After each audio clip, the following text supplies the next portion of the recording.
வணக்கம். இன்று இரு பொருள்கள் குறித்து அகில இந்திய காங்கிரஸ் கமிட்டியின் சார்பில், தமிழ்நாடு காங்கிரஸ் கமிட்டியின் சார்பில் இந்த பத்திரிகையாளர்கள் சந்திப்பு நடைபெறுகிறது. ஒரு பொருள் நேஷனல் ஹெரால்ட் நிறுவனத்தினுடைய வழக்கு தொடுத்ததில் தீர்ப்பு. இரண்டாவது பொருள் மகாத்மா காந்தி ஊரக வேலைவாய்ப்பு உறுதி திட்டம். ஆக முதல் பொருளை பற்றி சில நிமிடங்கள் பேசுகிறேன். அதில் கேள்வி கேளுங்க. அடுத்த பொருளை பற்றி அடுத்த சில நிமிடங்களிலே பேசுகிறேன். முதல் பொருள் நேஷனல் ஹெரால்ட் சம்பந்தப்பட்ட வழக்கு திருமதி சோனியா காந்தி, திரு ராகுல் காந்தி மற்றவர்கள் மீது தொடுக்கப்பட்ட ஜோடிக்கப்பட்ட வழக்கு. இந்த வழக்கில் நீதிபதி அவர்கள் சிறந்த தீர்ப்பை வழங்கியிருக்கிறார். பணப்பரிமாற்றம் என்பது குற்றம் அல்ல. நாள்தோறும் ஒவ்வொருவரும் பணப்பரிமாற்றம் செய்கிறோம். சம்பளம் வாங்கும்போது பணப்பரிமாற்றம், சம்பளம் கொடுக்கும்போது பணப்பரிமாற்றம், கடையில் ஒரு பொருளை வாங்கும்போது விற்கும்போது பணப்பரிமாற்றம் தான். சட்டவிரோதமான பணப்பரிமாற்றம் தான் குற்றம். Prevention of money laundering act என்பதில் சட்ட பூர்வமான அல்லாத சட்டத்தை மீறிய பணப்பரிமாற்றம் தான் குற்றம். அதுக்கு முதல்ல ஒரு குற்றம் நடைபெறும். அந்த குற்றத்தில் காவல்துறையோ அல்லது புலனாய்வுத்துறையோ அல்லது மத்திய புலனாய்வுத்துறையோ ஒரு வழக்கு பதிவு செய்யணும். அந்த வழக்கில் இந்த குற்றத்தை இவர்கள் செய்திருக்கிறார்கள் என்று குற்றம் சாட்டும். அந்த குற்றத்தை பதிவு செய்த பிறகு அமலாக்கத்துறை சட்ட விரோதமான பணப்பரிமாற்றம் என்ற வழக்கு தொடங்கலாம். இதில் எந்த காவல்துறையும் எந்த புலனாய்வுத்துறையும் மத்திய புலனாய்வுத்துறை எந்த வழக்கையும் பதிவு செய்யலை. எஃப்ஐஆரே கிடையாது. எஃப்ஐஆரே இல்லாமல் ஒரு வழக்கில், முதல் தகவல் அறிக்கை இல்லாத ஒரு வழக்கில் அமலாக்கத்துறை ஒரு குற்றத்தை பதிவு செய்தது. அது சட்ட விரோதம். அதை ஆரம்ப காலத்திலேருந்தே சட்ட விரோதம்னு சொல்கிறோம். உதாரணத்துக்கு, இந்த சட்டவிரோதமான பணப்பரிமாற்றம் நடந்ததாக சொல்லப்படுவது 2013ஆம் ஆண்டு ஒரு தனிநபர் ஒரு தனிப்பட்ட புகாரை நீதிமன்றத்தில் தாக்கல் செய்கிறார். அது எஃப்ஐஆர் அல்ல, அது அவருடைய தனிப்பட்ட குற்றச்சாட்டு. அதில் எந்த காவல்துறையும் எந்த புலனாய்வுத்துறையும் விசாரிக்கலை. அந்த சூழ்நிலையில் பிறகு அமலாக்கத்துறை 2021ஆம் ஆண்டு வழக்கு பதிவு செய்கிறது. 2013 தனிப்பட்ட நபருடைய புகார். 2021 தான் அமலாக்கத்துறை ஒரு வழக்கை பதிவு செய்கிறது. 8 ஆண்டுகள் கழித்து 8 ஆண்டுகள் கழித்து 2021 அமலாக்கத்துறை பதிவு செய்த வழக்கில் ஏறத்தாழ இப்போ 4 ஆண்டுகள் கழித்து தீர்ப்பு வந்திருக்கிறது. தொடக்கத்திலேயே சொன்னோம், எஃப்ஐஆரே கிடையாது. எந்த புலனாய்வு துறையும் எந்த காவல்துறையும் இதில் வழக்கு பதிவு செய்யலை. ஆகவே சட்டவிரோதமான பணிப்பரிமாற்றம் என்பது, பணப்பரிமாற்றம் என்பது, மணி லாண்ட்ரிங் என்பது எழவே கிடையாது அப்படின்னு சொன்னோம். மற்ற வாதங்கள்லாம் இருக்குது. இந்த வாதத்தை ஏற்றுக்கொண்டு நீதிபதி அவர்கள் தீர்ப்பளித்திருக்கிறார்கள். முதல் குற்றம் ப்ரெடிகேட் ஒஃபென்ஸ்ன்னு சொல்கிறாங்க. முதல் குற்றம் பதிவு செய்யாமல் இந்த இரண்டாவது குற்றத்தை பதிவு செய்யவே முடியாது. அமலாக்கத்துறை இதில் பெரும் பிழையை செய்திருக்கிறது, சட்டவிரோதமான நடவடிக்கையை எடுத்திருக்கிறார்கள் என்று வழக்கையே தள்ளுபடி பண்ணியிருக்கார். இதில் பல வாதங்கள் இருக்குது. பணப்பரிமாற்றம்னா ஒருத்தர் கையிலேருந்து இன்னொருத்தருக்கு பணம் மாறணும். இந்த வழக்கில் யாரும் யாருக்கும் பணம் கொடுத்ததாக குற்றச்சாட்டே கிடையாது, நிகழ்வே கிடையாது. இந்த யங் இந்தியா என்ற நிறுவனம், அந்த நிறுவனத்தில் அது செக்ஷன் 25 பழைய கம்பெனி சட்டத்தில் 25வது பிரிவின் கீழே பதிவு செய்யப்பட்ட நிறுவனம். புதிய கம்பெனி சட்டத்தில் 8வது பிரிவின் கீழே பதிவு செய்யப்பட்ட நிறுவனம். அதில் யாரும் ₹1 எடுக்க முடியாது. ₹1 லாபம் எனக்கு பங்கு, லாபத்தில் எனக்கு பங்கு தொகை தரணும்னு சொல்ல முடியாது. ரெண்டாவது, ஒருத்தரும் சம்பளம் வாங்க முடியாது, ஒருத்தரும் தன்னுடைய செலவுக்காக பணம் வாங்க முடியாது. இந்த நிறுவனம் பதிவு செய்த காலத்திலிருந்தே இதற்கு லாபமும் கிடையாது, லாபத்தை பிரிச்சும் கொடுக்கல, யாருக்கும் சம்பளம் கொடுக்கல, யாருக்கும் செலவு கொடுக்கல, ₹1 கூட பண பரிமாற்றம் நடந்ததாக சொல்லவே முடியாது. பணப்பரிமாற்றம் இருந்தால் தானே சட்டபூர்வமான பணப்பரிமாற்றமா, சட்டவிரோதமான பணப்பரிமாற்றமா என்று சொல்ல முடியும். இதில் ஜோடிக்கப்பட்ட வழக்கு, எஃப்ஐஆர் இல்லாமல் அமலாக்கத்துறை ஜோடித்த வழக்கு, பணப்பரிமாற்றமே இல்லாமல், பணம் கொடுக்கல் வாங்கலே இல்லாமல் பணப்பரிமாற்ற குற்றம், மணி லாண்ட்ரிங் என்று ஜோடிக்கப்பட்ட வழக்கு. இந்த வழக்கை புத்திசாலித்தனமான அரசு இதோடு நிறுத்தி கொள்ள வேண்டும். தொடர்ந்து ஒரு எஃப்ஐஆரை பதிவு செய்து அப்புறம் அமலாக்கத்துறை நுழைந்து இப்போ எஃப்ஐஆர் பதிவு செய்து விட்டார்கள், நான் விசாரிக்கிறேன்னு எடுத்தால், அந்த நடவடிக்கை எடுத்தால், அதை விட சட்ட விரோதமான நடவடிக்கை இருக்க முடியாது. என்னுடைய வேண்டுகோள் என்னன்னா, அரசுக்கு இப்போவாவது புத்தி தெளிந்திருக்கும்னு நினைக்கிறேன். இதோடு நிறுத்தி கொள்ள வேண்டும். திருமதி சோனியா காந்தி, திரு ராகுல் காந்தி அவர்கள் மீது தொடர்ந்து பழிவாங்கும் நடவடிக்கை எடுக்கக்கூடாது என்பது எங்களுடைய கருத்து.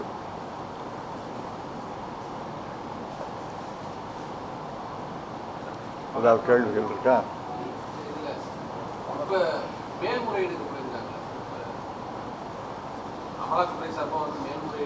மேல்முறையீடு போட்டதாக செய்தி இல்லை, மேல்முறையீடு போடலாம்னு சொல்கிறாங்க. போடட்டும், புத்தி தெளியலேன்னு அர்த்தம்.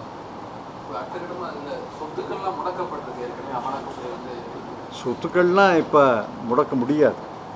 இந்த அதுக்கு ஒன்றும் பெரிய சொத்து கிடையாது. நேஷ்னல் ஹெரால்டு அந்த பத்திரிகை சொந்தமான நிறுவனத்தில் தான் சொத்து இருக்குது. யங் இந்தியா என்பது ஒரு பங்குதாரர், ஷேர். அதுக்கு ஒன்றும் சொத்து கிடையாது, ஷேர் தான். அந்த ஷேருக்கு என்ன மதிப்புன்னு யாராவது வாங்கினாங்களா, விற்றாங்களா? ஒன்றுமே கிடையாது. ₹1 கூட டிரான்சாக்ஷன் பண்ண முடியாதுன்னு போது எதன் அடிப்படையில் அமலாக்கத்துறை 2001 இந்த வழக்கு அது அவர்களை தான் கேட்கணும். முதல்ல அன்னைக்கு அமலாக்கத்துறையில் இருந்த அதிகாரி இதில் ஒன்றும் வழக்கே கிடையாதுன்னு முடிச்சிட்டார். அதுக்கப்புறம் அந்த அதிகாரியை மாற்றி, அதற்காகத்தான் பழிவாங்கி மாற்றி புதிய அதிகாரியை போட்டு அவர் வழக்கு பதிவு செய்யலாம். இது வழக்கமாக மோடி அரசில் நடப்பது தானே. ஒரு அதிகாரி சட்டபூர்வமாக நடந்து கொண்டால் அவரை மாற்ற வேண்டியது. அப்புறம் தனக்கு கீழ்ப்படிதல் உள்ள ஒரு அதிகாரியை போட்டு வழக்கு பதிவு செய்வது.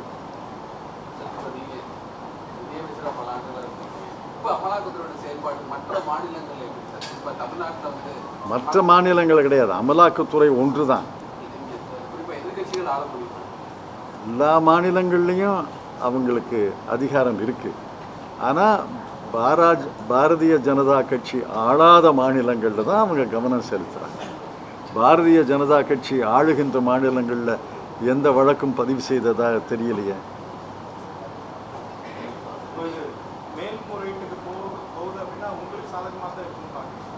அது தெரியாது. மேல்முறையீட்டுக்கு போகட்டும், எங்களுக்கு வலுவான வாதம் இருக்குன்னு நாங்கள் நம்புகிறோம். மேல்முறையீடு கோர்ட்டு என்ன தீர்ப்பு சொல்லுதுன்னு பார்ப்போம்.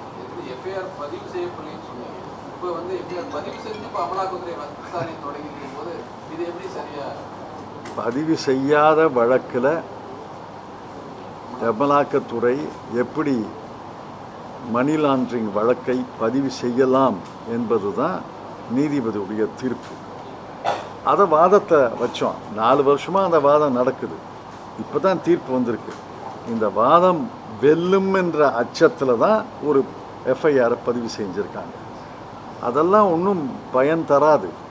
எஃப்ஐஆர் பதிவு செய்தாலே வழக்கு குற்றம் நிரூபிக்கப்பட்டதுன்னு அர்த்தமா? எஃப்ஐஆரில் யாருக்கு யார் பணம் கொடுத்தாங்கன்னு சொல்லணும்ல. இது யாருக்கும் பணம் கொடுக்கலையே, யாரும் யாரிடமிருந்து பணம் வாங்கலையே. பணமாற்றம் இல்லாமல், பண பரிமாற்றம் இல்லாமல் சட்ட விரோதமான பண பரிமாற்றம் என்று எப்படி சொல்ல முடியும்?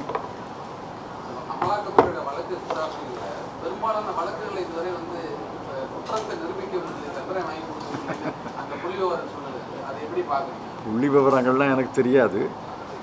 ஆனால் பெரும்பான்மையான வழக்குகளில் அவர்களுக்கு எதிராகத்தான் தீர்ப்பு வந்திருக்குன்னு நீங்கள் சொல்கிறத நான் ஆமோதிக்கிறேன்.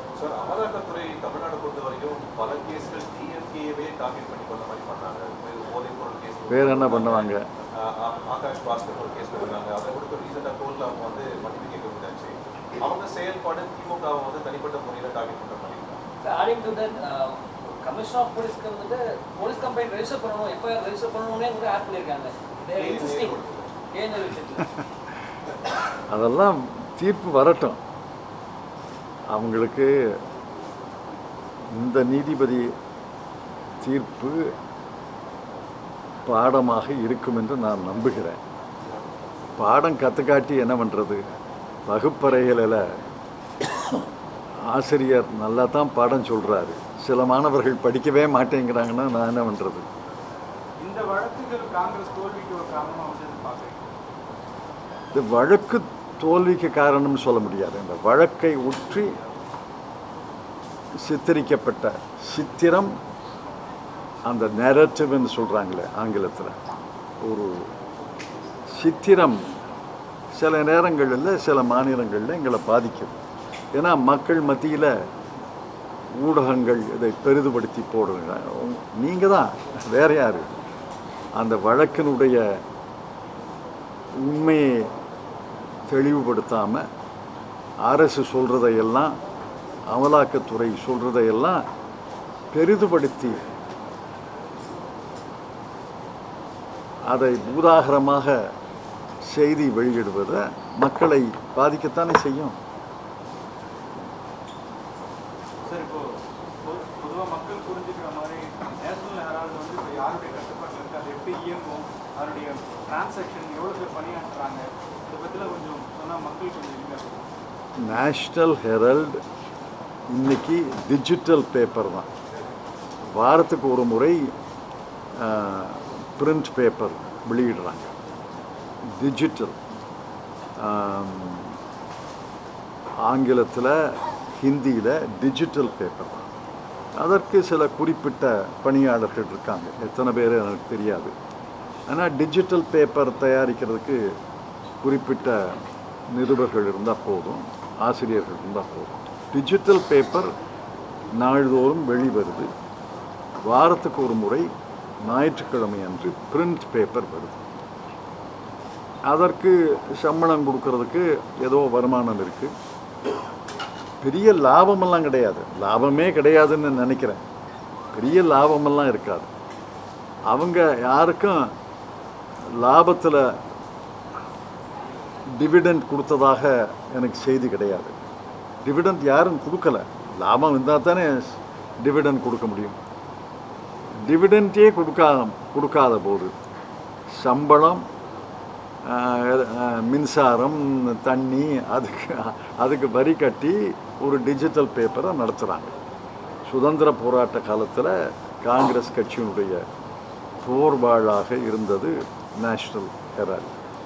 அதை பெரிய தலைவர்கள் தொடங்கினாங்க. மகாத்மா காந்தியுடைய ஆசியுடன் பெரிய தலைவர்கள் தொடங்கினாங்க. இன்றைக்கி அது ஒரு சின்ன நிறுவனம் தான். அதில் ஒன்றும் லாபமும் கிடையாது, டிவிடெண்ட்டும் கிடையாது.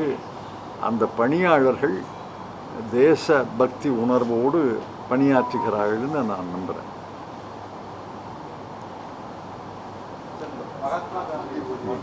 முடிஞ்சிருச்சுல்ல? சரி, அடுத்தது மகாத்மா காந்தி 100 நாள் வேலை வாய்ப்பு திட்டம். இந்த சட்டம் என்பது, நான் இன்னைக்கு ஒரு கட்டுரை எழுதியிருக்கிறேன், இந்தியன் எக்ஸ்பிரஸில் வந்திருக்கு. அதை படித்து பாருங்கள். இன்னைக்கு மகாத்மா காந்தி 1948 ஜனவரி மாதம் 30ஆம் தேதி கொல்லப்பட்டார். ஏறத்தாழ 77 ஆண்டுகளுக்கு பிறகு மகாத்மா காந்தியின் பெயரை நீக்கி, என்னை பொறுத்தவரை இது அந்த கொலையை விட அந்த கொலைக்கு ஈடாக கொடிய செயல். நான் என்னுடைய கட்டுரையில் தலைப்பே the second killing of Mahatma Gandhi. 2வது முறை மகாத்மா காந்தியை கொல்கிறார்கள் என்று நான் மிகுந்த வருத்தப்பட்டு எழுதியிருக்கிறேன். அதை படித்து பாருங்க. இந்த சட்டத்தை பாருங்க.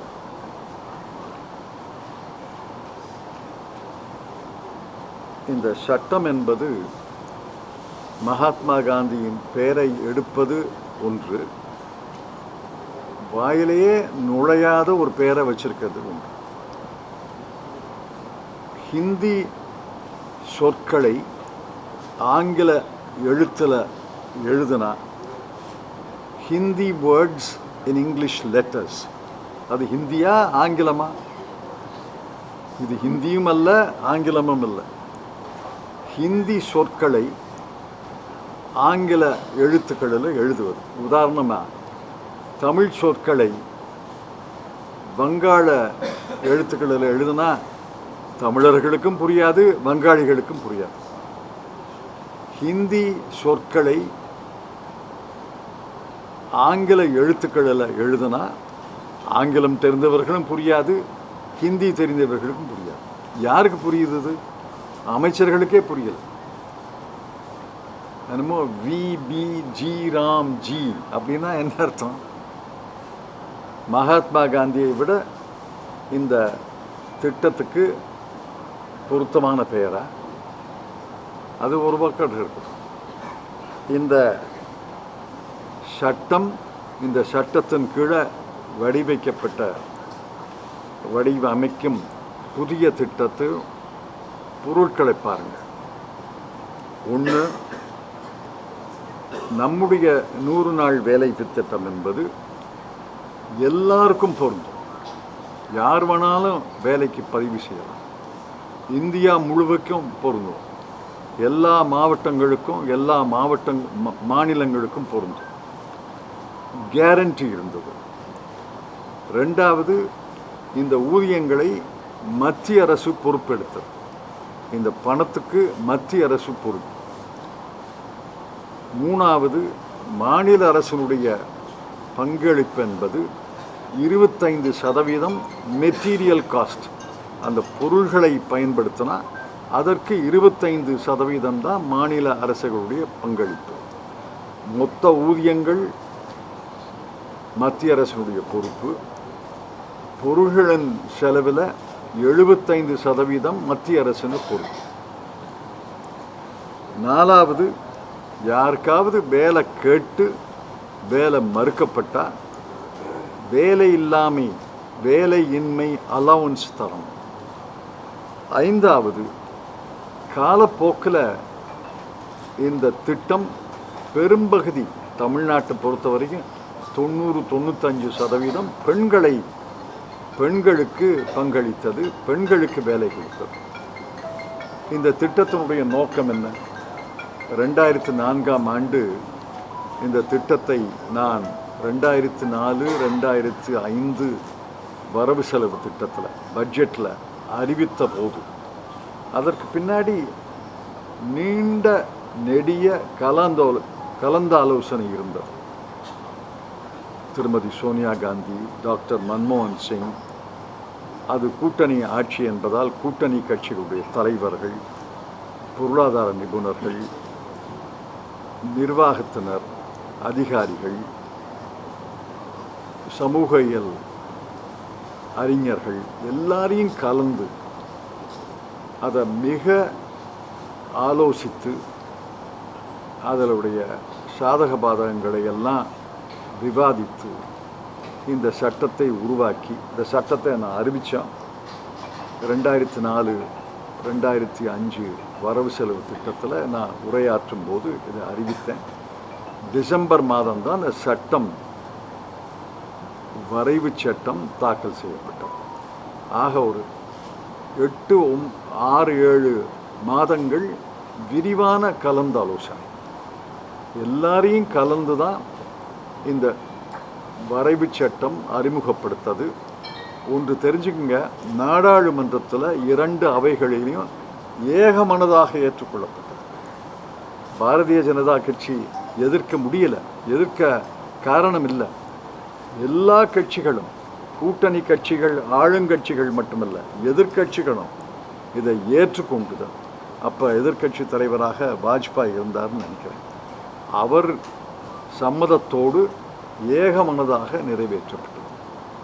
இந்த 20 ஆண்டுகளில் இந்த திட்டம் அமலாகி இருக்கிறது. இந்த திட்டத்தில் ஏதாவது குறை இருந்தால் அதை குறையை நிவர்த்தி செய்வதில் எங்களுக்கு ஒன்றும் ஆட்சேபனை கிடையாது. ஆனால் திட்டத்தையே ரத்து செய்து, சட்டத்தையே ரத்து செய்து, வாயில நுழையாத ஒரு பெயரை வைத்து ஒரு திட்டங்களை உருவாக்குகிறோம் என்றால் அதைத்தான் நான் கடுமையாக எதிர்க்கிறேன். இந்த புதிய சட்டத்தின் கீழே இந்த திட்டங்கள் யார் வகுப்பது? ஒன்று தெரிஞ்சுங்க, இது நாடு முழுவதும் அமலாகப் போவதில்லை. மத்திய அரசு எந்த மாவட்டங்களை குறிப்பிடுகிறதோ அந்த மாவட்டங்களில் மட்டும்தான் இந்த திட்டம். நாங்கள் செயல்படுத்திய திட்டம் நாடு முழுவதும். எந்த நாட்டில் எந்த மாவட்டத்திலையும் எந்த ஒன்றியத்திலையும் ஒருத்தர் வேலை வேணும்னா வேலை கொடுக்கணும். இப்போ அப்படி கிடையாது. குறிப்பிட்ட நோட்டிஃபைடு ஏரியா, இந்த வார்த்தை வருது. மத்திய அரசு எந்த மாவட்டங்களை, எந்த பகுதிகளை குறிப்பிடுகிறதோ அதில் தான் இந்த திட்டம் அமலாகும். ஒன்று. 2வது, நார்மேட்டிவ் அலோகேஷன். மத்திய அரசு ஒரு தொகையை ஒதுக்கும், அதற்கு மேலே செலவானா மாநில அரசுடைய பொறுப்பு. மத்திய அரசுக்கு முழு செலவு பொறுப்பு அல்ல, ஒரு குறிப்பிட்ட தொகையை ஒதுக்குவார்கள். இப்போ உதாரணத்துக்கு 4 ஆண்டுகளுக்கு முன் 1,11,000 கோடி ஒதுக்கினார்கள். கடந்த 3 ஆண்டுகளாக 86,000 கோடி தான். இப்போ அடுத்த வருஷம் நாங்கள் மத்திய அரசு பட்ஜெட்லேருந்து 65,000 கோடி தான் ஒதுக்குகிறோம்னு சொன்னாங்க. அந்த 65,000 கோடி தான். 65,000 கோடிக்கு மேலே செலவான மாநில அரசுடைய பொறுப்பு. 3வது, வருஷத்துக்கு 60 நாட்கள் இந்த வேலையே கிடையாது. இந்த திட்டத்தை அமலாக்க முடியாது. எந்த 60 நாட்கள் என்பது மாநில அரசு அந்த அறுவடை சீசனில், விதைப்பு சீசனில் அப்படின்னு சொல்கிறாங்க. 60 நாட்களுக்கு கிடையாது. நான்காவது, இதனுடைய மிகப்பெரிய விபரீதம் என்னவென்றால்,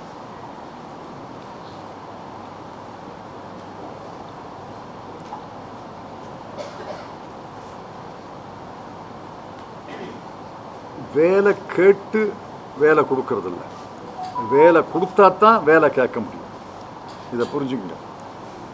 டிமாண்ட் ட்ரிவன் நம்முடைய சட்டம். வேலை கேட்டால் வேலை கொடுக்கணும். இப்போ சட்டம் சப்ளை ட்ரிவன். வேலை கொடுத்தா தான் வேலை கேட்க முடியும். இந்த பகுதிக்கு, இந்த மாவட்டத்தில் வேலை கிடையாதுன்னு அவங்க சொல்லிட்டா யாரும் வேலை கேட்க முடியாது. Supply driven. வேலை கொடுத்தா தான் வேலை கேட்க முடியும்.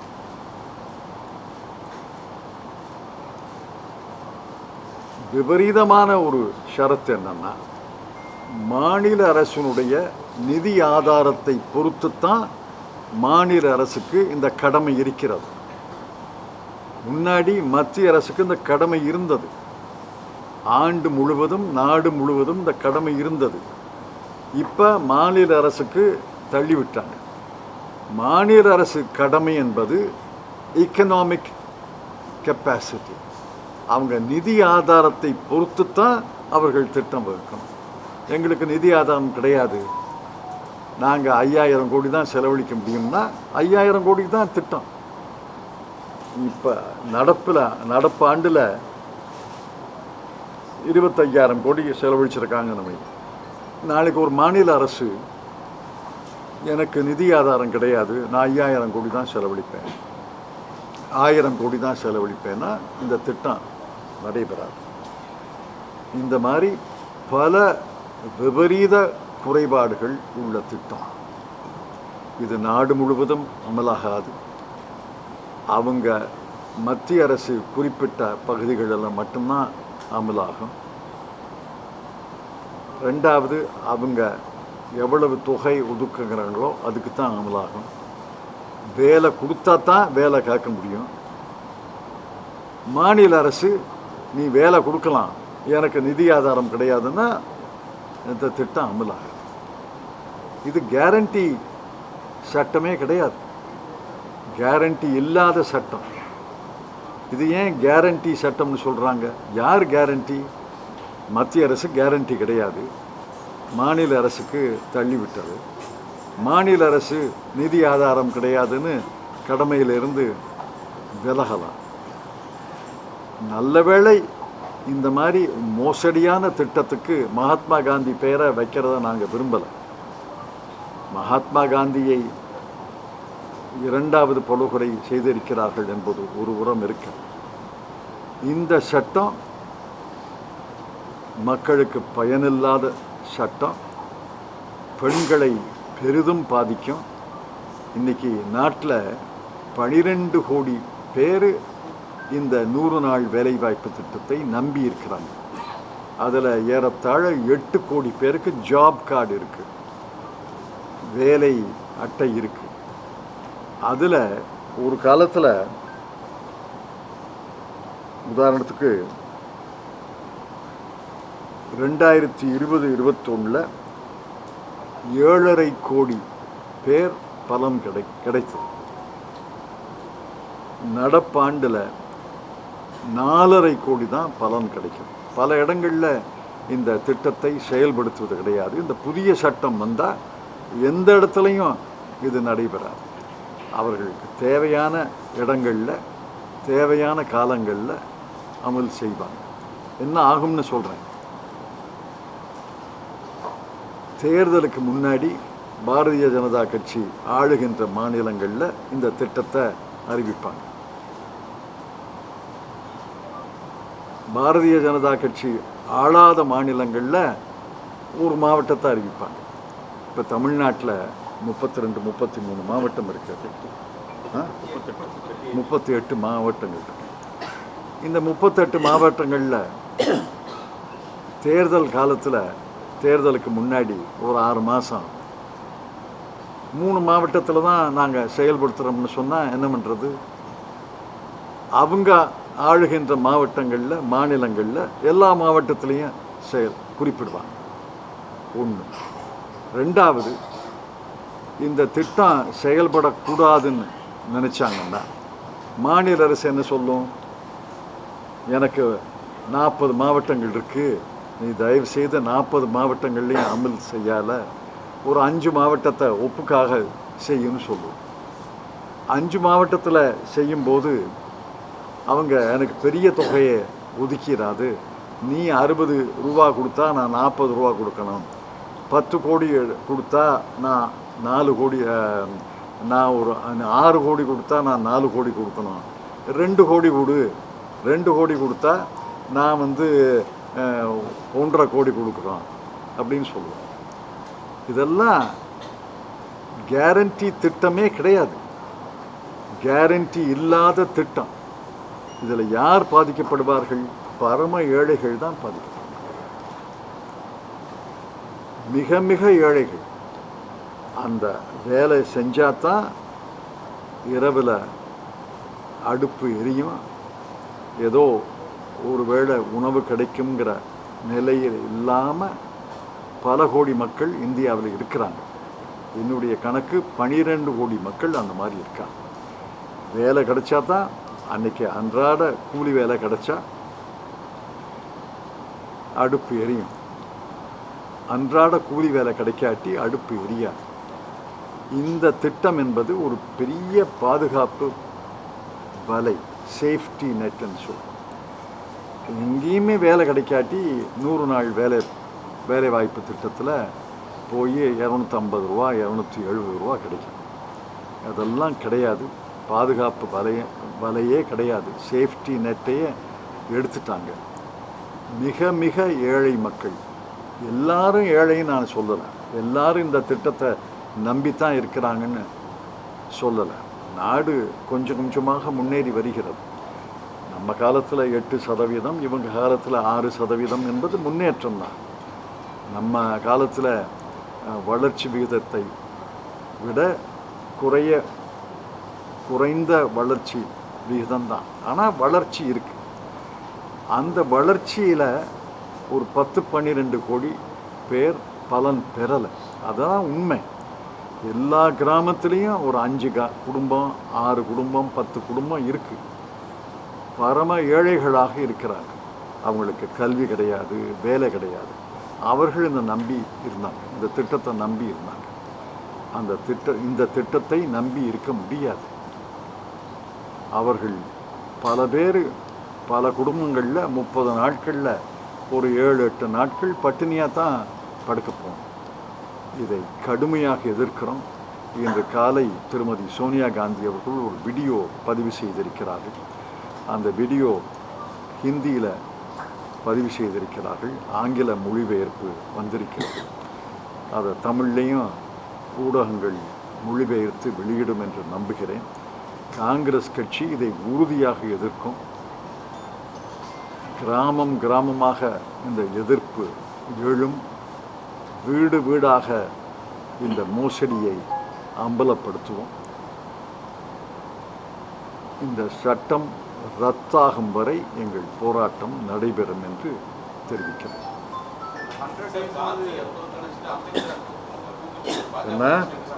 என்ன சொல்றீங்க?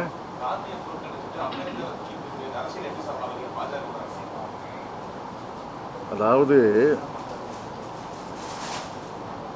உங்களுக்கு மறந்திருக்கலாம், 2015ஆம் ஆண்டு பிப்ரவரி மாதம் 28ஆம் தேதி அவர் பிரதமராக 7 மாதங்கள் கழித்து பிரதமர் நரேந்திர மோடி அவர்கள் நாடாளுமன்றத்தில் உரையாற்றினார். என்ன சொன்னார்?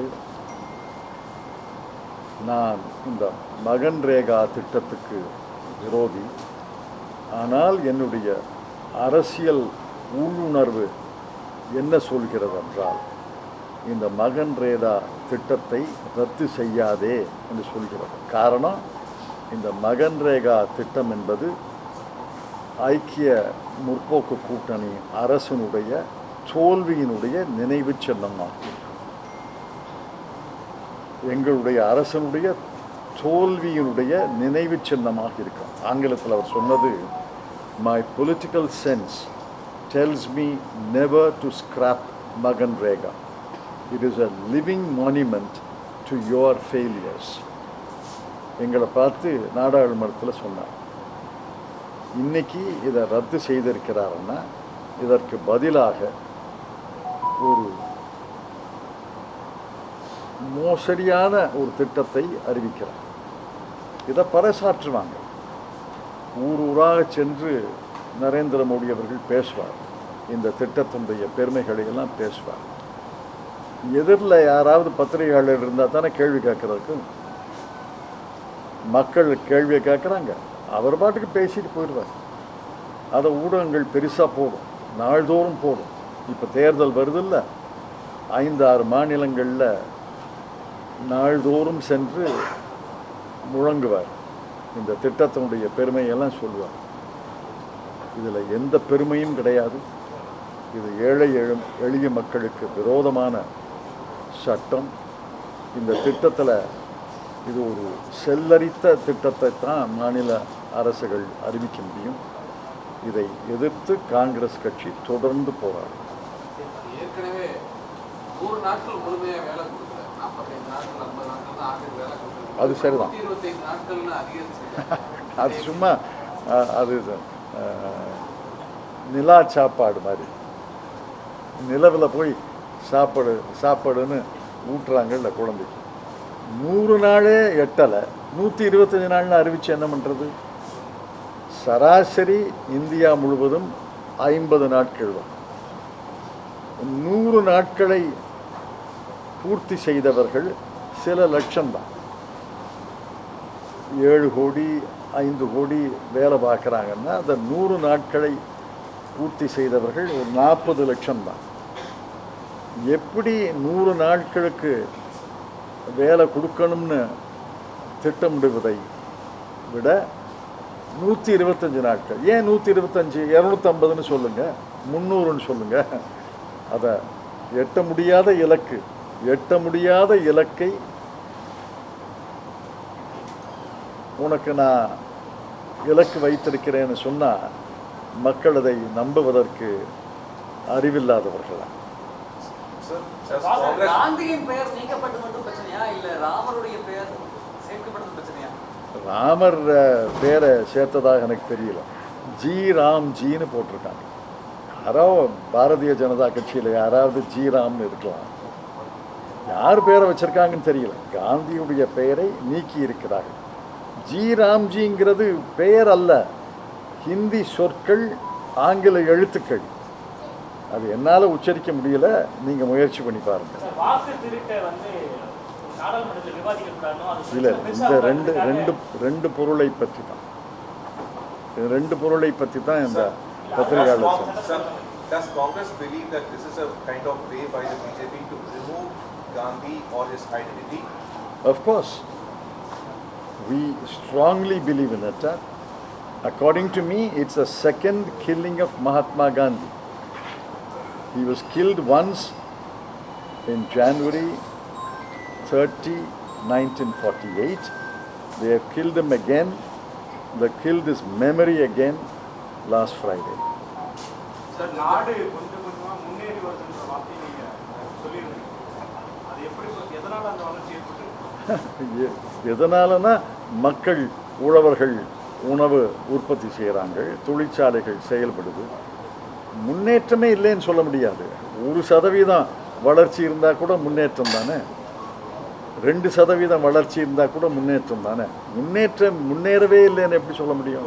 நிறைய நாடுகள் வந்து இந்த கொரோனா காலகட்டத்தில் மிகப்பெரிய ஒரு ஸ்ட்ரகிளை சந்திக்கும் பொழுது இந்தியா வந்து அதை சரியாக கையாண்டதாக ஒரு என்ன கையாண்டார்கள்? நீங்கள் தான் அதை ஊடகத்தில் பெரிதுபடுத்துறீங்க. கோடிக்கணக்கான மக்கள் பம்பாயிலேருந்து, அகமதாபாத்திலேருந்து, ஹைதராபாத்திலேருந்து, பெங்களூர்லேருந்து, தமிழ்நாட்டில் இருந்து நடந்தே சென்றார்கள் பீகாருக்கு, உத்தரப்பிரதேஷ்க்கு. அது கையாண்டதா? அது எப்படி கையாண்டதா சொல்கிறீங்க? பஸ் கிடையாது, ரயில் கிடையாது, வாகனங்களை ஏற்பாடு செய்யலை, பட்டினியோட ஏதோ சோற்று மூட்டையை தலையில் சுமந்து கொண்டு 10 நாள் 15 நாள் நடந்தாங்கல்ல, அதெல்லாம் பார்த்தீங்கல்ல. அதில் நடக்கும் போதே பல பேர் இறந்தாங்கல்ல, அதெல்லாம் பார்த்தீங்கல்ல. உச்சநீதிமன்றம் தலையிட்டு அசோக் பூஷன்ங்கிற நீதிபதியுடைய அமர்வு தான் தலையிட்டு பஸ்ஸு விடணும்னு சொன்ன பிறகு, ரயில் விடணும், விசேஷ ரயில், ஸ்பெஷல் ட்ரெயின், ஸ்பெஷல் பஸ் விடணும்னு சொன்ன பிறகு 10 நாட்கள் கழித்து அங்கங்கே ஒரு பஸ்ஸு ஒரு ரயிலை விட்டாங்க. கோடிக்கணக்கான பேர் நடந்தே போனார்கள். மறந்துடாதீங்க. இந்தியா முழுவதும் இதுக்கு முன்னாடி இருந்த பிரதமர்களை விட இப்போ இவர் வந்து ஒரு உலக தலைவராக வந்து எப்படி அது காங்கிரஸ் வந்து மௌனத்தினுடைய பின்னணியில் இது என்ன உலகத் தலைவர்? நீங்கள் தான் உலகத் தலைவராக சித்தரிக்கிறீங்க. உலகத் தலைவராக மாறுறதுல எனக்கு ஒன்றும் ஆட்சேபனை கிடையாது. உலகத் தலைவராக மாறினா நான் மகிழ்ச்சி அடைகிறேன்.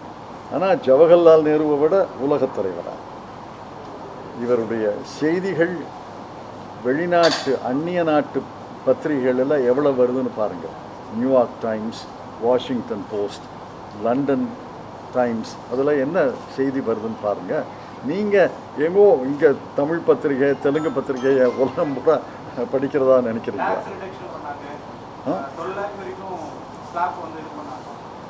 அது பணவீக்கத்தின் காரணமாக ஒவ்வொரு நிதி அமைச்சரும் ஸ்லாபை இன்க்ரீஸ் பண்ணுறாங்க. ஒவ்வொரு நிதி அமைச்சரும் ஸ்லாபை இன்க்ரீஸ் பண்ணுறாங்க. பெட்ரோல் விலை என்ன, டீசல் விலை என்ன, இந்த பொருளாதாரத்துக்குள்ள போகிறாங்க. இந்த பொருளை பற்றி கேளுங்க. கிராம ஊராட்சிகளில் இருக்கக்கூடிய இந்த 100 நாள் வேலை திட்டத்தை வந்து பேரூராட்சிகள் நகராட்சிகளுக்கு வேணும்னு சொல்லி அங்கே இருக்க மக்கள் எதிர்பார்க்கக்கூடிய நிலையில் வந்து இப்போ நிதி குறைப்பு, நிதி குறைப்பு மட்டுமல்ல, நீங்கள் சொல்கிறது உண்மை. ஊரக பகுதிகளெல்லாம் மட்டும்தான் இதை அமலாக்க முடியும். புதிய திட்டத்தை நகர்ப்புற பகுதிகளில் அமலாக்கவே முடியாது. சட்டத்திலே இருக்குது. Rural communities and rural areas என்ற வாசகம் இருக்குது. இந்த புதிய திட்டம் rural communities and rural areas, town பஞ்சாயத்தில், பேரூராட்சியில், நகரப்புறங்களில் அமலாக்கவே முடியாது. சோஷியல் மீடியாவில் ஒரு வகையான ஒரு செய்தி வருது, டிஸ்ட்ரெஸிங். பட் அவங்க அந்த சோஷியல் மீடியாவில் போயிட்டு இருக்க செய்தி எப்படி வருதுன்னா, this is steps toward removing Gandhi's picture from the rupee note அப்படின்ற மாதிரி. அது மாதிரியான சான்ஸ் இருக்குமா? Something happen like that in India? என்ன செய்வார்கள்னு நான் சொல்ல முடியும். எவ்வளவு விபரீதத்துக்கு அவங்க போவாங்க அப்படின்னு எனக்கு சொல்ல தெரியும். தமிழ்நாட்டுக்குள்ள வரோம், தமிழ்நாட்டுக்குள்ள வரேன். நீங்கள் ஆதித்யராக சொல்லிட்டீங்க. இப்போ நீங்கள் தமிழ்நாட்டில் இருக்கிற மூத்த தலைவர் இந்தியாவில் வந்து மூத்த தலைவராக இருக்கீங்க. தமிழ்நாடு காங்கிரஸில் வந்து இல்லை, இந்த 2 பொருளை மட்டும்தான் பத்திரிகையாளர். இந்த 2 பொருளை தாண்டி எந்த கேள்வியும் கேட்க முடியாது.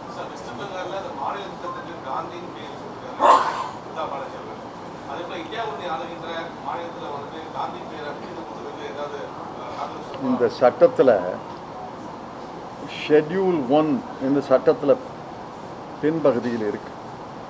ஷெட்யூல் 1, இந்த ஷெட்யூல் 1 சில விதிகள் இருக்கு.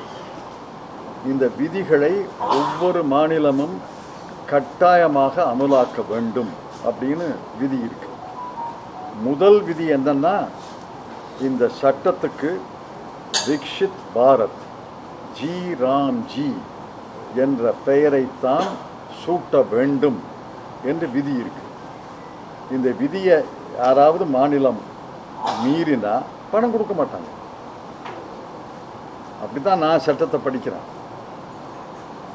முதலமைச்சர் மம்தா பானர்ஜி அவர்கள் தங்களுடைய மாநிலத்தில் அவர்கள் வேறு திட்டத்தை அமலாக்குறாங்களா, இந்த திட்டத்தை அமலாக்குறாங்களான்னு எனக்கு தெரியாது. ஆனால் இந்த திட்டத்தை அமலாக்கினார். இந்த சட்டத்தின் கீழே ஒரு திட்டத்தை வரைந்து அமலாக்கினார். இந்த பெயரைத்தான் கட்டாயமாக சூட்ட வேண்டும் என்று விதி 1, முதல் விதி அதான். சரி, சில ஆண்டுகளுக்கு முன்பாக நேரு மீதான ஒரு தாக்குதல், பிரைம் மினிஸ்டருடைய, இப்போ காந்தி மீது ஒரு தாக்குதல். அதான் எழுதியிருக்கேன். நேரு மீது தாக்குதல் செய்து ஓய்ந்து விட்டார்கள். இப்போ காந்தி மீது தாக்குதல் தொடங்கி இருக்கிறது. அது என்ன காரணம் சார்? என்ன காரணம்? என்ன காரணம் என்பது மகாத்மா காந்தியை எந்த சித்தாந்தம் கொன்றது என்ற கேள்விக்கு பதில் சொன்னீங்கன்னா அந்த காரணம் தான். Sir, will it affect the legacy between Nehru or Gandhi? அதாவது பூனை நினச்சிதான் கண்ணை மூடிக்கிட்டா உலகமே அஸ்தமனிச்சிருந்துச்சு. காந்தி நேரு பேரை இந்திய வரலாறில் இந்திய மக்களுடைய ஆழ் உணர்வில் இருந்து எப்படி நீக்க முடியும்? எவ்வளவு வல்லமையாக இருந்தாலும், வல்லமை என்பது ஒரு காட்சி தான். காந்தி, நேரு, புத்தர், இயேசு கிறிஸ்து,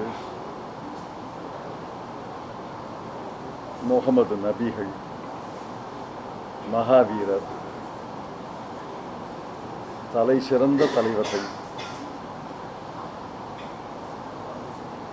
தாதாபாய் நவரோஜி, பாலகங்காதர் திலக், கப்பலோட்டிய தமிழர் வஉசி, இவர்களையெல்லாம் நீக்க முடியுமா? இவர்களுக்கு ஈடான தலைவர்கள் மகாத்மா காந்தி. அவர்தான் மிகப்பெரிய தலைவர், தலைவர்களுக்கு தலைவர். ஜவஹர்லால் நேரு, இவர்கள் பேரையெல்லாம் நினைவெல்லாம் நீக்க முடியாது. நீக்க முடியும் என்று நினைப்பதே அபத்தம். தென்னாட்டை பின்பற்றி வடநாடு திரும்புன்ற ஒரு ட்விட்டரில் என்ன பொருள்? என்ன பொருள் என்றால், அந்த ட்விட்டரை பூரா படிங்க. எந்த பொருளை பற்றி எழுதினானோ அந்த பொருளை தான் சுட்டி காட்டும். இந்த வலதுசாரி மதம் சம்பந்தப்பட்ட சித்தாந்தத்தை தென்னாடு நிராகரித்து விட்டார்.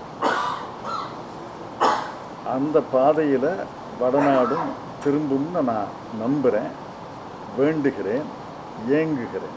சார், எதிர்க்கும் குரல் உங்களிடம் இருக்கு. ஆனால் வெற்றி பெறக்கூடிய அதெல்லாம் தோல்வியிலே இருக்குது. அது இந்த இரு பொருள்களை ஒட்டி அந்த கேள்வி எழலை. இப்ப, இந்தியா கூட்டணி இந்த விஷயத்தை இருக்கிற மாதிரி வந்து இங்க இருக்கக்கூடிய எதிர்கட்சி ஏடிஎம்கே வந்து இந்த விஷயத்தை பேசி அதிமுக அவர்கள் என்ன பண்ணுவாங்க? பாரதிய ஜனதா கட்சி தான்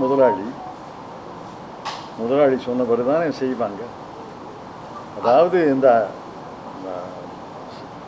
பொருளை விட்டு விலகிறேன் 64 லட்சம் பேரா நீக்கியிருக்காங்க. இல்லை, அது இறந்தவர்கள்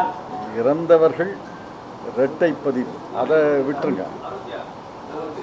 66 லட்சமா? இறந்தவர்களை சேர்க்க சொல்லி நாங்கள் சொல்லலை, இரட்டை பதிவு உள்ளவர்களை சேர்க்கணும்னு நாங்கள் சொல்லலை. அதெல்லாம் நியாயம்தான், அதை எடுத்துருங்க. அது அவர்களுடைய தோல்வி. 10 வருஷமாக இறந்தவர்களை இன்னைக்கு நிற்கிறாங்களே, போன வருஷம்ல நீக்கியிருக்கணும். அது போட்டோம். 66 லட்சம் பேரை காணாமல் போயிட்டாங்க. அவங்களுக்கு முகவரியே கிடையாது. சென்னையில் மட்டும் 35 லட்சம் பேரை நீக்கியிருக்காங்க. 3ல் ஒரு பகுதி முகவரியே இல்லாதவர்களா? உங்கள் பல நண்பர்களில் 10 நண்பர்கள் சேர்ந்தால் 3 பேருக்கு முகவரியே கிடையாதா? இதை எனக்கு வியப்பளிக்குது. ஆனால் அதை கூட அதிமுக ஆதரிக்கிறது. இந்த 66 லட்சம் பேரை நீக்கியதற்கு நாங்கள் வருத்தப்பட்டு கவலைப்பட்டு எல்லா கட்சி தோழர்களும் நீக்கப்பட்டவர்கள் பெயரை மீண்டும் சோதனை செய்து மீண்டும் சரிபார்த்து அவர்களில் யாரை சேர்க்க முடியுமோ சேர்க்கணும்னு நான் சொல்லியிருக்கேன். தமிழ்நாடு காங்கிரஸ் கமிட்டி சொல்லியிருக்கிறது, திமுக தலைவர் முதலமைச்சர் சொல்லியிருக்கிறாரு, மற்ற கட்சிகள்லாம் சொல்லுது. அதிமுக மட்டும் நாங்கள் நீக்கினது முழுக்க சரின்னு சொல்கிறாங்க. என்ன பண்ணுறது? அதிலேருந்தே தெரிஞ்சுக்க வேண்டியதுதான் உங்கள் கேள்விக்கு பதில். பாஜக முதலாளின்னு சொல்றீங்க, அதிமுக செயல்பாடு அடுத்த கட்டம் அது அவங்கள கேட்கணும். நன்றி, வணக்கம்.